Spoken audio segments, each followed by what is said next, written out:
माझ्या पक्षाने जी माझ्यावर जिम्मेदारी दिलेली आहे आणि चव्हाण साहेबांनी तो विश्वास ठेवला आहे, ह्या दोघांचे म्हणजे दादाच्या ज्या विश्वासाला आणि जी पक्षाने जी जिम्मेदारी त्या मी बिलकुल पुढे कसूर पडू देणार नाही. मी काम करून भाजपा प्रत्येक म्हणजे आमची जी पार्लमेंट टू पंचायत जी मोदींनी सांगितल्याप्रमाणे बूथवरती फिरीन, बूथवरती काम करेन आणि भारतीय जनता पार्टी ह्या पूर्ण कल्याण जिल्ह्यामध्ये सक्षम कशी होईल आणि सक्षम आहेच, अजून संघटना कशी वाढेल यासाठी सदैव प्रयत्न करेन. आपण जर बघितलं अध्यक्ष म्हणून जो युतीचा म्हणजे महायुतीचा जो आदेश असेल जे त्याप्रमाणे मी काम करणार.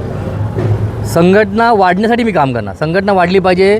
माझ्या भारतीय जनता पार्टीचा महापौर मग महानगरपालिकेवरती बसला पाहिजे यासाठी मी सदैव प्रयत्न करणार. महायुतीचा महापौर बसला पाहिजे आणि खास करून भारतीय जनता पार्टीचा महापौर असला पाहिजे यासाठी मी सदैव प्रयत्न करणार. आता ते तुम्हाला कालांतराने सांगितलं जाईल. अजून थोडंसं आज आपण जरा जल्लोष करूया, कारण आज पूर्ण महाराष्ट्रामध्ये 78 जिल्हाधीश झालेले आहेत.